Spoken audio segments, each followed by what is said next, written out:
Hello everyone. आज की जो वीडियो है वो नंबर सिस्टम से रिलेटेड है। क्लास 9th का चैप्टर नंबर 1 है नंबर सिस्टम, जिसमें रैशनल और इरैशनल के बीच में अंतर बताया गया है। मैंने इससे रिलेटेड एक वीडियो ऑलरेडी बनाई हुई है जिसमें अच्छे खासे व्यूज़ हैं और अच्छे खासे कमेंट्स भी हैं। कमेंट्स में मोस्टली सब ने ये मेंशन किया है कि मैंने एक 0.6 को इरैशनल बोला है, यानी कि वो मुझसे गलती हुई है ना, आई एक्सेप्ट दैट।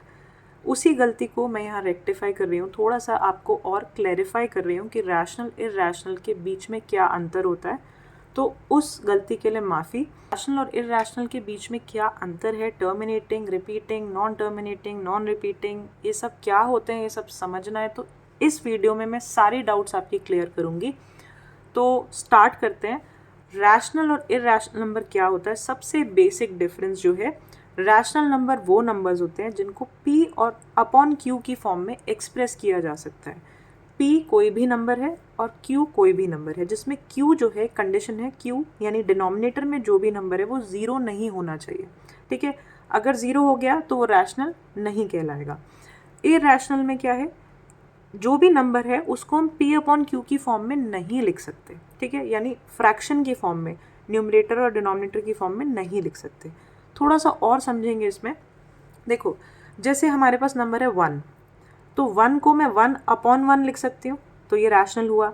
2 को मैं 2 अपॉन 1 लिख सकती हूँ, तो ये रैशनल हुआ। तो जितनी भी आपकी नेगेटिव, ज़ीरो और पॉजिटिव जितने भी नंबर्स हैं वो सब रैशनल नंबर होते हैं। उसके बाद जितने भी आपके फ्रैक्शंस हैं, चाहे पॉजिटिव में हो चाहे नेगेटिव में हो, वो सब भी रैशनल होते हैं। ठीक है, क्योंकि उनको P अपॉन Q की फॉर्म में लिखा जा सकता है। इसके अलावा 0.6 के ऊपर बार है यहाँ पे, ये रिपीट करता जा रहा है अपने आप को। 0.6 किसका वो होता है, इसका फ्रैक्शन क्या होता है, 2/3। आप 2/3 को डिवाइड करोगे ना तो कभी भी डिवाइड नहीं होगा और 0.66666 आता जाएगा। ठीक है, तो 6 के ऊपर बार इसलिए लिखा गया है। तो ये भी एक रैशनल नंबर है क्योंकि मैं इसको फ्रैक्शन की फॉर्म में लिख पा रही हूँ। इसी तरह ये 0.28, उसके ऊपर बार है, 8888 चलता जा रहा है। हम इसको पूरी तरह कभी डिवाइड नहीं कर पाएंगे, लेकिन हम इसको P अपॉन Q की फॉर्म में लिख सकते हैं। इसी तरह 0.817 सिर्फ 17 के ऊपर बार है, तो भी ये कभी एंड नहीं हो रहा है, लेकिन हम इसको फ्रैक्शन में लिख सकते हैं। तो ये सारे नंबर्स हुए आपके रैशनल नंबर। अब इरैशनल नंबर देखते हैं। इरैशनल नंबर हो गए जिनको P अपॉन Q की फॉर्म में नहीं लिख सकते, जैसे √2, √3, पाई और इस तरह के नंबर्स जिसमें कभी भी कोई जो डेसिमल के बाद जो हमारी डिवीजन चलती रहती है वो एंड ही नहीं होगी। ठीक है, कभी भी एंड नहीं होगी। जैसे √2 की वैल्यू देखो 1.14414 ऐसे कुछ कुछ आती रहेगी। ना तो ये अपने आप को रिपीट करती है और ना ही कभी एंड होती है। कोई पैटर्न भी नहीं फॉलो हो रही। देखो यहाँ पे कोई पैटर्न फॉलो हो रहा था, 0.6 बार था तो पैटर्न था 6666 चलेगा, यहाँ पे 8888 चलेगा, यहाँ पे 171717 चलेगा। तो ये सब रैशनल है। लेकिन जहाँ पे पैटर्न भी फॉलो नहीं हो रहा है और एंड भी नहीं हो रहा है, ठीक है, डिवीजन एंड नहीं हो रहा है, वो सारे नंबर्स आपके इरैशनल होते हैं। एग्जाम्पल्स आपके सामने लिखे हुए ऐसे अनगिनत नंबर्स हैं, आप कुछ भी लिख सकते हो पॉइंट में जो एंड नहीं हो रहा हो। अब सिंपल सा ये समझ लो कि टर्मिनेटिंग, नॉन टर्मिनेटिंग, रिपीटिंग या रीअकरिंग और नॉन रिपीटिंग या नॉन रीअकरिंग का मतलब क्या होता है। ठीक है, तो एक बार ये भी समझ लो क्योंकि ये वर्ड्स रैशनल और इरैशनल को डिस्क्राइब करने में काम आते हैं।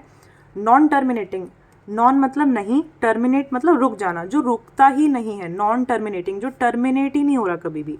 यानी कि जैसे 3/7, इसको आप इसकी वैल्यू निकालोगे तो 0.428571 और उसके ऊपर बार 428571 बार बार बार बार आता जाएगा। ठीक है, तो ये कभी भी टर्मिनेट नहीं हो रहा है, रुक नहीं रहा है।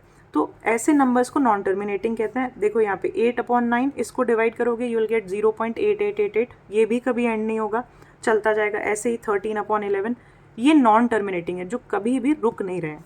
टर्मिनेटिंग का मतलब क्या है, जो एक पर मतलब डिवीजन के बाद कभी ना कभी एंड हो जाएंगे। ठीक है, 3 नंबर्स के बाद, 2 नंबर्स के बाद, 10 नंबर्स के बाद कभी ना कभी तो एंड हो जाएंगे। जैसे 5/8, इसको डिवाइड करोगे 0.625, खत्म हो गया ये पूरा। जब आप इसको डिवाइड करोगे 0 आ जाएगा एंड में। ठीक है, ऐसी 3/4 0.75 टर्मिनेट हो गया, एंड हो गया, खत्म हो गया। 15/16 एंड हो गया। अब टर्मिनेटिंग का एक यहाँ पे छोटा सा पॉइंट है और ख़ास बात है जिससे आप पहचान सकते हो टर्मिनेटिंग होगा कि नहीं होगा।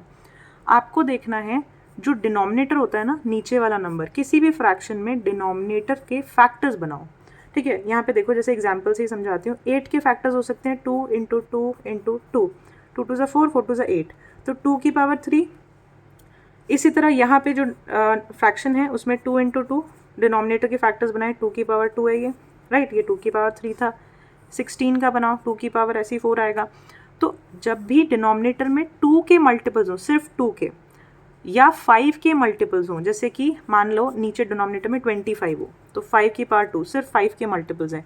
या 2 और 5 के हों, जैसे नीचे डिनोमिनेटर में 10 हो गया, 2 इंटू 5, सिर्फ 2 हो उसका मल्टीपल और 5 हो, और कोई नंबर ना हो। अगर डिनोमिनेटर में ऐसा नंबर है जिसके मल्टीपल या तो सिर्फ 2 है या तो सिर्फ 5 है या 2 और 5 का कॉम्बिनेशन है, तो वो सारे नंबर्स आपके टर्मिनेटिंग होंगे। याद रखना ये बात, ठीक है। आगे बढ़ते हैं। नॉन रिपीटिंग, नॉन रीअकरिंग एक ही बात है। रीअकर मतलब बार बार नहीं आ रहा है वो नंबर और रिपीट नहीं कर रहा है अपने आप को। रिपीटिंग, रीअकरिंग एक ही बात है, बार बार रिपीट कर रहा है। तो √2, √3, पाई, इन सब की वैल्यूज़ क्या होती है, रीअकर नहीं करती है, कुछ भी चलता रहता है, हर बार अलग अलग नंबर्स आते हैं। रिपीटिंग, रीअकरिंग में बार बार एक ही चीज़ रिपीट होगी, जैसे 0.8 बार में 8888 बार बार रिपीट होगा, यहाँ पे 1818 बार बार रिपीट होगा, तो इनको कहते हैं रिपीटिंग, रीअकरिंग। अब मैं आपको रैशनल और इरेशनल का एक लास्ट डिफरेंस एक मतलब समराइज करती हूँ एक लाइन में। रैशनल नंबर वो हैं जो P/Q की फॉर्म में एक्सप्रेस किए जा सकते हैं, जिसमें Q 0 नहीं होता। ये टर्मिनेटिंग भी हो सकते हैं, ये रिपीट भी कर सकते हैं, ये नॉन टर्मिनेटिंग भी होते हैं। इनमें एक पैटर्न फॉलो हो रहा होगा, ठीक है। इरैशनल में P/Q की फॉर्म में हम नहीं लिख सकते, ये नॉन टर्मिनेटिंग भी होते हैं और ये नॉन रिपीटिंग होते हैं, ठीक है। और ये कोई पैटर्न नहीं फॉलो करते, कभी एंड नहीं होते, चलते रहते हैं। आई होप आपको मैं ये डिफरेंस क्लियर कर पाई होंगी और अब कोई डाउट्स नहीं रहे होंगे। Thank you so much for watching.